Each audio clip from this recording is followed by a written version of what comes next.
तो दोस्तों अगर कीमत की बात करें तो Oppo K12X और Moto G64 में सेम वेरिएंट नहीं आता, तो इसीलिए प्राइस का कंपैरिजन यहाँ से नहीं हो सकता। लेकिन हम कह सकते हैं कि दोनों ही डिवाइसेस लगभग सेम प्राइस रेंज में आते हैं। आगे बढ़े अगर इनबॉक्स आइटम्स की तरफ, तो सबसे पहले G64 की बात करते हैं। तो यहाँ मिलता है आपको एक 33 वॉट का फास्ट चार्जर और एक सिलिकॉन कवर। तो वहीं Oppo K12X में आपको मिलता है एक 45 वॉट का फास्ट चार्जर और एक सिलिकॉन कवर। डिज़ाइन की बात करें तो दोनों ही डिवाइसेस आते हैं बैक पर रफ फिनिश के साथ, लेकिन K12X में थोड़ा सा शाइनी सा बैक सरफेस दिया है जो कि देखने में थोड़ा सा ज़्यादा प्रीमियम फील होता है as compared to Moto G64। G64 में वही मोटो का पेटेंट डिज़ाइन, बैक से थोड़ा सा राउंडेड। इसके अलावा कैमरा शेप की बात करें तो दोनों में ही छोटे छोटे कैमरा लेंस दिए हैं, काफ़ी प्रीमियम फील होते हैं। इसके अलावा हल्का सा कैमरा बम्प आपको दोनों में देखने को मिलेगा। राइट साइड पर दोनों में ही मिलते हैं वॉल्यूम कंट्रोल्स बटन, इसके अलावा पावर बटन, और पावर बटन के ऊपर ही आपको मिलता है side fingerprint scanner. Bottom part पर 3.5 का headphone jack, type C port, media speaker. Left side पे आपको मिलते हैं सिम और SD कार्ड स्लॉट्स। दोनों ही डिवाइसेस आते हैं हाइब्रिड सिम स्लॉट के साथ। टॉप पर Moto G64 में आपको मिलता है एक सेकेंडरी माइक, जबकि K12X में कुछ भी देखने को नहीं मिलेगा। अगर डिमेंशन की बात करें तो लंबाई चौड़ाई में K12X थोड़ा सा बड़ा फील होता है एज कम्पेयर टू G64, लेकिन स्लिमर है K12X और इसके अलावा लाइट वेट भी है G64 से। डिस्प्ले की बात करें तो भाई रिजोल्यूशन के मामले में G64 का डिस्प्ले बेहतर है, फुल HD प्लस डिस्प्ले मिलता है। K12X में मिलता है आपको HD प्लस डिस्प्ले। लेकिन अगर फर्स्ट इंप्रेशन में यहाँ ब्राइटनेस की बात करें तो K12X का डिस्प्ले बहुत ज़्यादा ब्राइटर है as compared to G64। Outdoor में अगर आप दोनों डिवाइसेस को यूज करते हो तो उस कंडीशन में K12X में आपको कोई भी इशू देखने को नहीं मिलेगा। इसके बाद कलर टोन की बात कर रहे हैं तो G64 के कलर्स थोड़े मुझे ज़्यादा क्लोज टू नेचुरल लगे, थोड़े से ज़्यादा एक्यूरेट नज़र आए as compared to Oppo K12X की डिस्प्ले से। शार्पनेस के मामले में भी G64 का डिस्प्ले बेहतर है, क्योंकि वहाँ पर आपको मिलता है full HD plus display. High PPI rate आपको यहाँ पर देखने को मिलेगा। रिफ्रेश रेट दोनों ही डिवाइसेस की डिस्प्ले का सेम है 120 हर्ट्ज का। इसके अलावा दोनों ही डिवाइसेस में आपको मिलता है punch hole display. End to end viewing experience दोनों पर ही एक जैसा ही लगभग रहने वाला है। UI फीचर्स की बात करें तो Moto G64 में आपको मिलता है स्टॉक एंड्रॉइड, वहीं Oppo K12X आता है कलर ऑपरेटिंग सिस्टम के साथ। बाकी का लुक एंड फील आप यहाँ से देख ही सकते हो, ये है आपके मेन मेन्यू का लुक। और यहाँ पर थोड़ा सा मुझे K12X ज़्यादा बेहतर लगा। क्विक एक्सेस पैनल भी अगर आप दोनों डिवाइसेस का देखोगे तो K12X का क्विक एक्सेस पैनल थोड़ा ज़्यादा सा अच्छा लगता है, फील ज़्यादा अच्छा आता है, जबकि Moto G64 थोड़ा सा ब्लैक एंड वाइट सा UI नज़र आता है। ये है सेटिंग्स का मेन्यू, और यहाँ पर सबसे पहले फीचर्स की बात करें तो ऐप्स के अंदर K12X में मिलता है आपको ऐप क्लोनर का फीचर। इसके बाद थोड़ा सा आगे बढ़े तो सिक्योरिटी के लिए दोनों में ही फिंगरप्रिंट स्कैनर और फेशियल लॉकिंग सिस्टम देखने को मिल जाता है। दोनों ही डिवाइसेस साइड फिंगरप्रिंट स्कैनर के साथ आते हैं।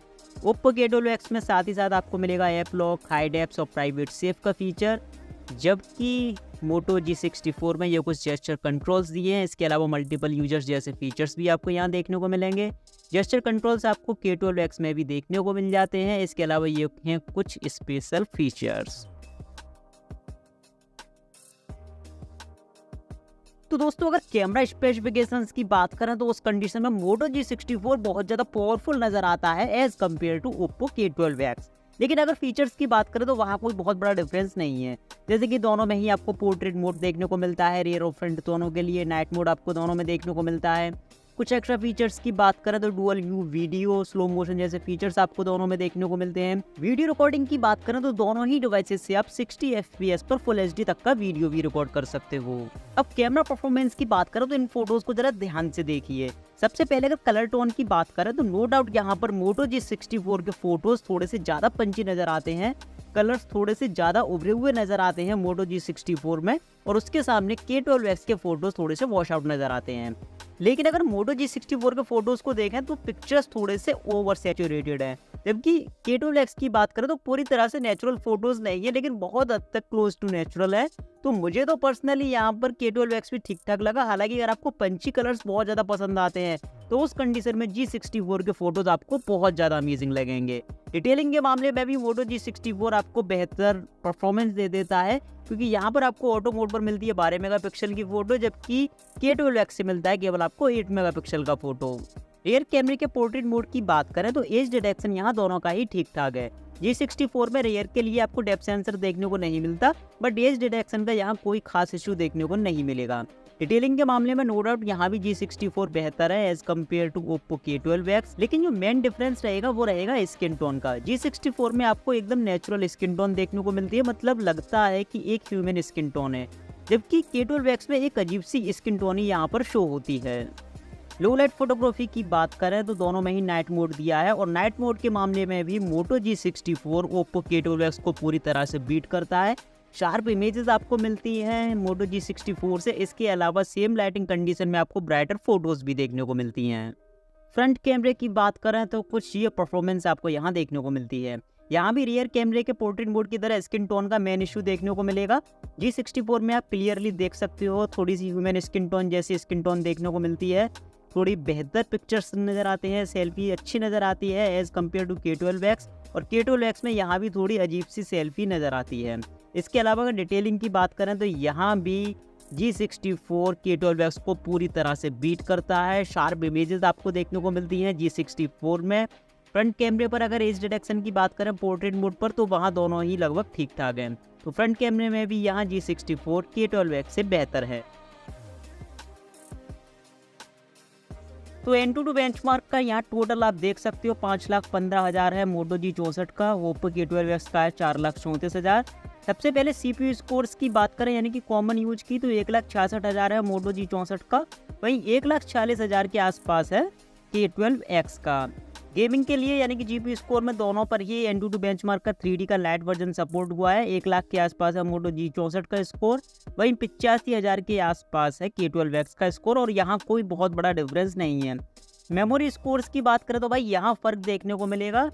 G64 का स्कोर लगभग डबल है रीड एंड राइट स्पीड में as compared to Oppo K12X। अब Antutu बेंचमार्क के स्कोर्स के बाद यहाँ थोड़ा सा बात करते हैं प्रैक्टिकली दोनों डिवाइसेस कैसा परफॉर्म करते हैं। तो ये कुछ एप्लीकेशंस है जो मैंने दोनों ही डिवाइसेस पर लॉन्च किए हैं, और यहाँ पर आप देख सकते हो अभी तक सारे के सारे एप्लीकेशंस G64 पर जल्दी लोड हुए as compared to Oppo K12X, और अगेन ये कैमरा भी मोटो G64 पर जल्दी लोड हुआ K12X के कंपैरिजन में। सेटिंग्स का एप्लीकेशन K12X पर जल्दी लोड हुआ, कैलकुलेटर अगेन G64 पर जल्दी लोड होता है, क्लॉक G64 पर जल्दी लोड होती है। ये एक थर्ड पार्टी गेम है और इसे देखते हैं कि ये पहले किस पर लोड होता है।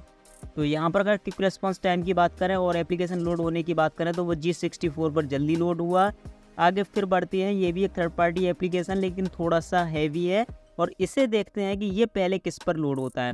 हालांकि जिस तरह से GPU स्कोर्स मिले हैं और अब तक की कॉमन यूज में परफॉर्मेंस देखने को मिली है उस हिसाब से G64 पर ये गेम भी पहले लोड हुआ as compared to Oppo K12X। ये थोड़ा सा और हैवी गेम है और इसे ट्राई करते हैं कि ये पहले किस पर लोड होता है। तो यहाँ पर ये गेम मोटो G64 पर लोड हो चुका है, जबकि K12X पर अभी ये ऑन द वे है, और देखते हैं कितना समय लेता है। ये काफ़ी बड़ा डिफरेंस यहाँ पर देखने को मिला है दोनों ही डिवाइसेस में। तो मोटो G64 Oppo K12X को पूरी तरह से बीट करता है कॉमन यूज में। गेमिंग परफॉर्मेंस की बात करें तो उसके लिए Antutu बेंचमार्क स्कोर्स आप देख चुके हो। G64 का स्कोर K12X से ज़्यादा था, हालांकि डिफरेंस बहुत बड़ा नहीं था, लेकिन अगर रियल टाइम परफॉर्मेंस की बात करें तो वहाँ बहुत बड़ा फ़र्क देखने को मिलता है। मतलब जहाँ पर G64 पर आप हाई ग्राफिक्स तक के गेम्स बिना किसी इशू के रन कर सकते हो, बिना किसी इशू के प्ले कर सकते हो, तो वहीं K12X में आपको इशू देखने को मिलते हैं। अगर हाई ग्राफिक्स गेमिंग की बात करें तो K12X पर आप स्मूथली हाई ग्राफिक्स के गेम्स रन नहीं कर सकते, वहाँ पर इशू देखने को मिलते हैं, और इशू भी इतने ज़्यादा कि गेम अनप्लेबल है। अगर मीडियम ग्राफिक्स गेमिंग की बात करें तो K12X पर वहाँ कोई इशू देखने को नहीं मिलेगा, और मीडियम ग्राफिक्स तक के गेम्स आप अपने K12X पर स्मूथली रन कर सकते हो। तो गेमिंग में भी यहाँ G64 बहुत ज़्यादा बेहतर है। बैटरी की बात करें तो मोटो G64 में आपको मिलती 6000 mAh की बैटरी, और ये डिवाइस 30 वॉट की फास्ट चार्जिंग सपोर्ट करता है। Oppo K12X में आपको मिलती है 5100 mAh की बैटरी, और ये डिवाइस 45 वॉट की फास्ट चार्जिंग सपोर्ट करता है। तो अगर आपने पूरा वीडियो बिना स्किप किए देखा है तो आप खुद भी जज कर सकते हो कि इनमें से कौन सा डिवाइस बेहतर है। Moto G64 यहाँ बहुत ज़्यादा बेहतर डिवाइस है as compare to Oppo K12X।